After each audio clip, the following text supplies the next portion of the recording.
Here coming to you live from Surprise in Arizona. Hope you're having a super fantastic sparkling day. I know I'm a couple of minutes early tonight, but there's a storm coming in and I need to get this done in case I lose, internet, electricity, all that sort of stuff. You never know with storms these days. Plus, I need to get Zeffy walked before the storm comes in. The wind is building. The clouds are gathering. Will we get hit by a thunderstorm or not? I don't know, but they're calling severe thunderstorms, so I want to make sure we get this out of the way and get Zeffy walked, although I do have the UPS on, uninterrupted power supply for UPS, in case needed. But anyway, welcome to Before the Dirt Nap podcast number 1864, Love to Read Book Club discussion recap. So today we had our very first Love to Read book club discussion on The Housemaid, and I was going to show you the book, just have to pretend it's here in my hand, but it's now on the bookcase. I've already put it on the bookcase. I'm sitting here looking for it going, I don't know where it is. And it's the first one, so was full of anticipation on who was going to show up. Was it going to be somebody I knew? Was it going to be people I knew, people I didn't know? I had one person to show up, which was fine. It was perfectly fine. And we had a lot in common. And I was talking, and just did a little bit of getting to know each other. We did talk about the book. And our thoughts on the book. And of course, I can't share those thoughts on the book because I don't want to spoil it for anybody who hasn't read it, but it was The Housemaid by Freda McFadden. And it was, to me personally, it was an amazing book. I just loved the book. There's a few pieces in there that kind of didn't make sense to start with, but then later on, after a few twists and turns, it made total sense. So if you're reading the book and you find some bits that don't make sense, hang on tight because all will be revealed later that will then clear up those things that don't make sense. But there's good twists and turns in there. We both enjoyed the book as far as the storyline went. One of us was not happy with the writing style, which is totally fine. Everybody's entitled to their opinion. And we actually kind of talked about that a little bit as well. It turns out that the person who came on is actually an English professor. So it was very interesting talking about it with an English professor, thinking back to my high school days when we used to do book discussions with the English teachers. But it was a really cool conversation. We actually found out we had a lot in common. We actually lived in the same city at the same time for a short amount for like I guess a couple of years, I think it was. I'll have to go back and think about that. But we were actually living in the same city together at the same time in New Zealand. So that was pretty cool. It was pretty awesome. She was an amazing person I got to meet, and we had a great discussion about the book. And so she was the only one that showed up. So we actually got to finish early because she actually had another class to go. She had a class to go into, which was totally fine with me. It's a book discussion. You can come and go as you leave. You can say your piece and leave. You can listen to other people's opinions. I'm just pretty laid back on the whole book club discussion thing. So that was our August book that we got to discuss, and our book club has our book discussion on the first Saturday of the month at 9 a.m. Pacific time. And so our next one is going to be October 5th. What do I do with my calendar? I had a calendar here. October 5th is going to be our next one. You want to know what we're going to be reading? The Traveler's Gift. This is what we're going to be reading next. This is a nonfiction book, and it's 7 Decisions That Determine Personal Success. It's written by Andy Andrews. He is an amazing author. I love his books. I absolutely love his books. This one here, the 7 Decisions That Determine Personal Success, are told in a parable style. So if you like story style to learn, then this is going to be a good book for you. We've got it up in the Facebook group. If you want to join the Facebook group, it's right up here where you get all notifications and everything else about what our next book is going to be. And, the dates, the times, the links, where to register and all of that sort of thing so that you can, in fact, I think it's set up so that when you click the button, you can actually register for just one meeting, or you can pick multiple meetings to register for, so it goes into your calendar. But this is the one we're going to be reading. We're going to be discussing in October.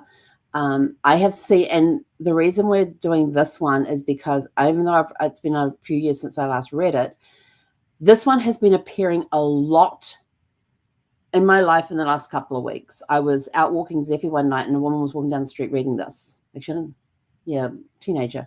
She was walking down the street and I went, that's an awesome book. She says, yeah, I'm in this. And she described it. And I said, oh, I know exactly where you are in the book. And I said, did you know there is actually a second book to this one? And she's like, no, I didn't know that. And I said, check it out. And so she was going to go check that out. But she's just walking down the street reading it. I've been into the coffee shop and other places where I've seen people sitting down reading this book. When I was out in California and we were going to different places and things with the grandkids, people were sitting reading this book in the park, on park benches, at the picnic tables. They were sitting reading this book. Physical book, not electronic. They were sitting there and physically reading the book. And it's nicely spaced words. They're not too tiny.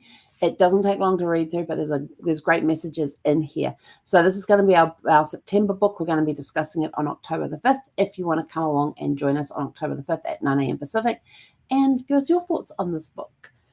It's a great book, and I already have a book lined up for October, and I'm hoping that when we discuss that one in November, on November the 2nd, that I'm hoping to be able to get the author to come in and talk about the story behind the story. So yeah, we've got it's going to be a fiction book, but it's based on real life. So I'm super excited. Had a great start to the day and everything else. And so yes, that's what we're going to be reading next is The Traveler's Gift by Andy Andrews. It's a really good book. I'm looking forward to reading it again because when I kept seeing, I thought, I haven't read that for a while. That would make a really good book of the month. So there you go. That's the story behind how we chose that one. It got chosen for me. I just started seeing it everywhere. And the one for October got chosen for me just through circumstances that happened and the book coming to mind a lot.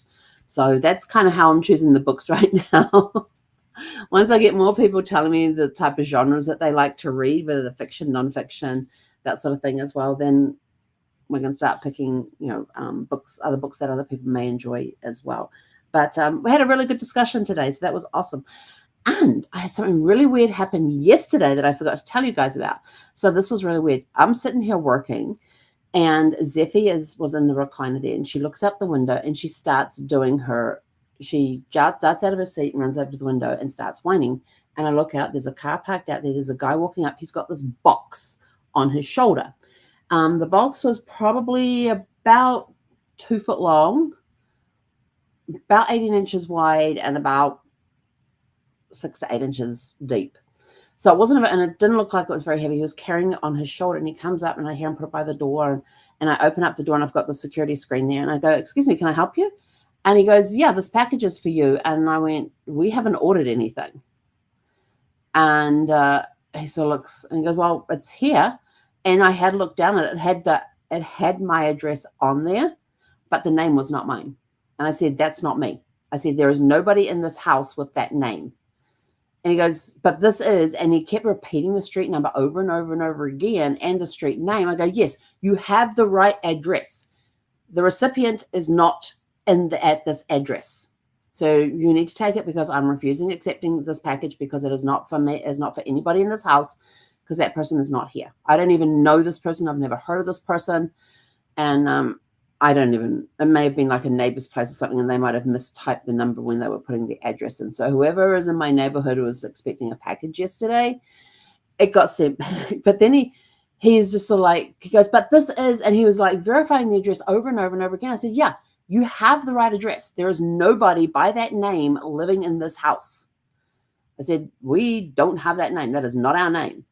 And so then he finally picks up the box and walks back to the car with it, sits it by the back tire, climbs into his car and is in there for a few minutes. And then he comes out, puts the box into the trunk of the car, and then goes back. And he's sitting out there in his car for like 15 to 20 minutes before he drives off. And I just thought the whole thing was just weird. It just spooked me a little bit. But yeah, he was obviously trying to make sure I got my package. And I'm just like, "I haven't ordered anything. This package is not for me. You're going to have to take it back because I'm not accepting something that is not mine." And he was out there for about 5 minutes trying to get me to take this box. I'm like, "No, I can't take the box because it doesn't belong to anybody in this house." So it was just weird. And I felt uncomfortable with the situation. So I just thought, be on your guard about mysterious packages that show up.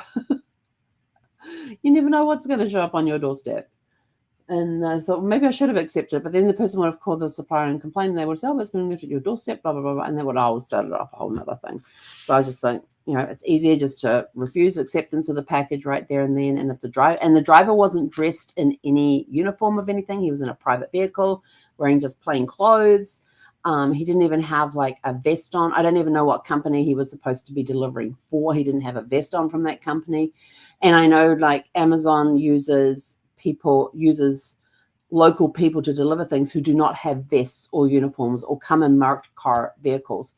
But it was just weird. It was very weird. But I think if you are driving for a company, you should at least be wearing something of theirs to identify you as you are the delivery person for that company. So for those companies out there that use local people to deliver packages, please make sure that they've got like a vest on or something that shows that they are driving for that company, even if they are in their private vehicle, because it makes situations like what happened yesterday a little easier because I had no idea who this guy was, and it didn't look like it had come from Amazon. So that was another sort of like red flag for me. One, he had nothing on him to say he was driving for a company. And number two was that this was not an Amazon delivery, because 99% of the things I get delivered here from Amazon come in a box with Amazon or a bag with Amazon written on it. There's Amazon on the package somewhere. And this had nothing.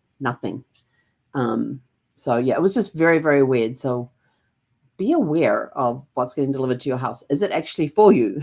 Check things. So, but it took him a while before he was out there 20 minutes before he left, drove off. And I said, and he was like, she was at the window and she's just watching him with the occasional wine in there and everything else, like to say, he's still there, Ma, he's still there.